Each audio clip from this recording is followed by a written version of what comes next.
তো দেখো, ম্যাথ যারা ম্যাথ মানে আগের ভিডিওতে যারা দেখবে তারা তো সহজ, এটা বেশি সময় নষ্ট করবো না, আমি সংক্ষেপে আর কি বলে যাবো। তো এখানে কি অনাবিল স্টার্টেড বিজনেস, বিজনেস তো হাবিজাবি দেওয়া আছে, ওই একই রকম সব কিছু। তো আশা করি এটার লেজার তোমরা এমনিতেই পারবা, এই 7 দেখার ভয় নাই, জাস্ট এই 7 দ্বারা ট্রানজ্যাকশান 7 বুঝাইছে। তো ও এখন এই যে চেক রিসিপ্ট, দেখো এগুলো যদি না বোঝো, এটা হলো দেখো, তাহলে আমাদের যে আগে জার্নাল নোট আছে না, ওখানে কোশ্চেনে একই দেখো, চেক রিসিপ্ট যখন হয় তখন কি হয়, তারপর ডিপোজিট করলে কি হয়, এগুলো লেখা আছে। সব পেন নাই, ওখানে তোমরা দেখে নিও, ওইটা দেখলে পারবা। মনে করো তুমি কি এই অনাবিল জার্নাল তৈরি করছো, এখন কি আমার লেজার তৈরি করতে হবে, তো সমস্যা নেই। তাহলে প্রথমে কি ক্যাশের জন্য ক্যাশ অ্যাকাউন্ট লিখে একটা জার্নাল তৈরি করবা, তারপরে ব্যাঙ্ক অ্যাকাউন্ট লিখে একটা জার্নাল তৈরি করবা, তারপরে এগুলো তো সব বলাই আছে।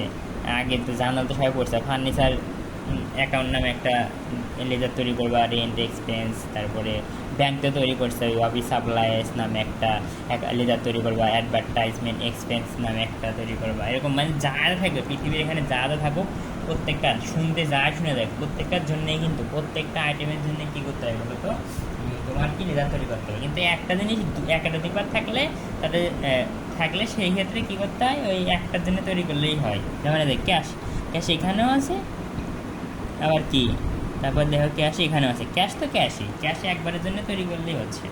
এভাবে তুমি তৈরি করো। তো পেন নাই দেখো, তাহলে এই যে অনাবিল লেজার লিখলা, তারপর কি মনে করো এই যে প্রথমে ক্যাশের জন্য তৈরি করতেছো, তাহলে জুলাই 1, তাহলে ক্যাশ নিজে কি বলো, ক্যাশ নিজে হলো গা, বুঝতেছো ডেবিট, ডেবিট, তাহলে ক্রেডিট হিসেবে কে আছে, ক্রেডিট হিসেবে শুধুমাত্র ক্যাপিটাল আছে, তাই না? এই জন্য আমি কী লিখলাম বলো, এই ঘরের অ্যাকাউন্টসের ঘরের ভিতরে ক্যাপিটাল লিখলাম।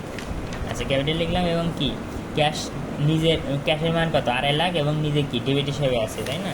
ওই জন্য ডেবিটের ঘরে 2.5 লাখ লিখলাম। এইভাবে পরবর্তী আবার কি দেখো পরের ঘরে দেখি ক্যাশ আছে কিনা, নাই, কিন্তু এই যে এই জুলাইয়ের 3 তারিখে আবার কি ক্যাশ আছে, তাহলে ক্যাশ আছে, তাহলে এদের নাম কী করছি দেখো, জুলাইয়ের 3, মানে জুলাইয়ের 3, এই জন্য 3 বরাবর লিখছি, তাই না? এভাবে জুলাইয়ের 7, 7 বরাবর লিখছি।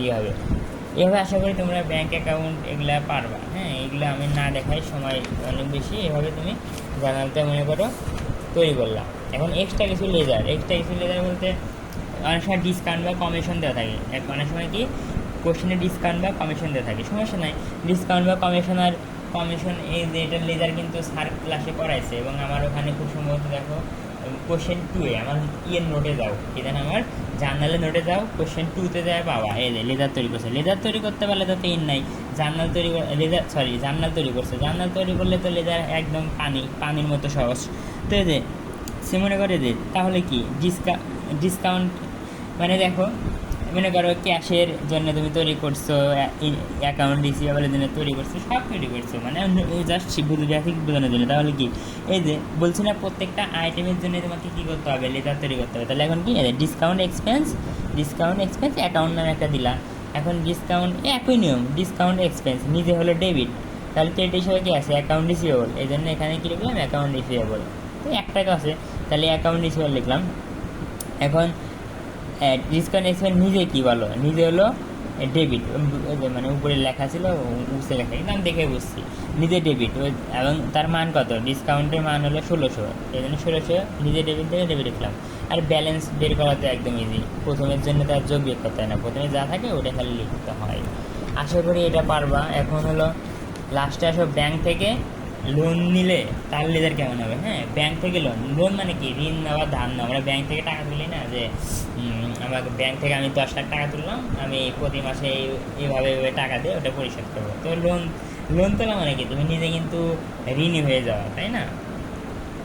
এখন দেখো তো মানে ব্যাংক লোনের ক্ষেত্রে তোমার আগে জার্নালটাই তো মেন। জার্নাল কেমন হবে, সাকিব ড্র মানে উত্তোলন করলো 12% 5 বছরের জন্যে, আর লোন কত, 20,000 টাকা লোন নিছে ব্যাংক থেকে 12% হারে, আর কি 5 বছরের জন্য। এগুলো গেছে না 12% 5, এগুলো জাস্ট মানে জাস্ট দিছে অ্যাডিশনাল ডাটা হিসেবে, এটা আমার জানার দরকার নেই। লেজারের ক্ষেত্রে ওই 1 মাস না 10 মাস এগুলো হিসাব করতে হয় না লেজার জার্নালের ক্ষেত্রে।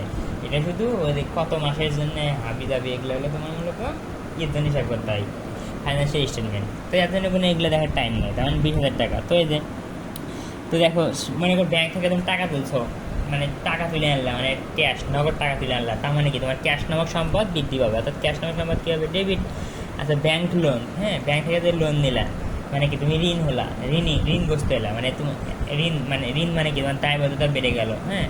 তো ব্যাংক লোন মানে কি? ব্যাংক লোন মানে তো ঋণ, তাহলে তোমার দায়বদ্ধতা বেড়ে গেল, আমার দায়বদ্ধতা বেড়ে গেলে কি হয়? ক্রেডিট হয়, তাই না? ওই জন্য ব্যাংক লোনটা ক্রেডিট হবে, তো সমস্যা নাই পারবা। তো মনে করো যে ব্যাংক লোন মানে দেখো এগুলো আমি জাস্ট এই জিনিসটা এটা দেখা দিছি, তো মানে সংক্ষেপে তুমি আগেই তো কিন্তু অলরেডি তো ক্যাশের অ্যাকাউন্ট তৈরি করা তো পারবে, আমি এই জন্য দেখাই নাই, তো আমি শুধু ব্যাংক লোন অ্যাকাউন্টেরটা দেখাচ্ছি। তো ব্যাংক লোন এর জন্য, হ্যাঁ ব্যাংক লোন নিজে কি ক্রেডিট, তাহলে ডেবিট হিসেবে কী আছে? ক্যাশ। এই জন্য আমি কি ক্যাশের নামটা লিখলাম। এখন ব্যাংক লোন একটাই তো আছে, তাই না?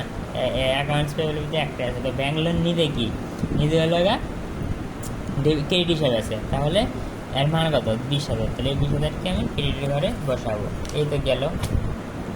আর অ্যাডিশনাল ইকুইপমেন্ট লেজার, এটা তো দেখো অ্যাডিশনাল ইকুইপমেন্টের জানলাম আমি কিন্তু মানে কয় নাম্বার 20 নাম্বার ভিডিওতে বলছি, তো কিছুই না আমি ইকুইপমেন্ট তৈরি ইকুইপমেন্ট ক্যাশের তো সবাই পারে, ক্যাশের ক্ষেত্রে অ্যাকাউন্ট তৈরি করা, তো ক্যাশের ক্ষেত্রে তো লেজার তৈরি করা সবাই পারে, তাই না? তো ইকুইপমেন্ট অ্যাকাউন্ট নামে একটা খুললাম, তো ইকুইপমেন্ট নিজে কি এখানে ক্রেডিট ডেবিট, তাহলে ক্রেডিট হয়ে ক্যাশ এসে ক্যাশ লিখলাম। এই তো আশা করি তোমরা পারবা।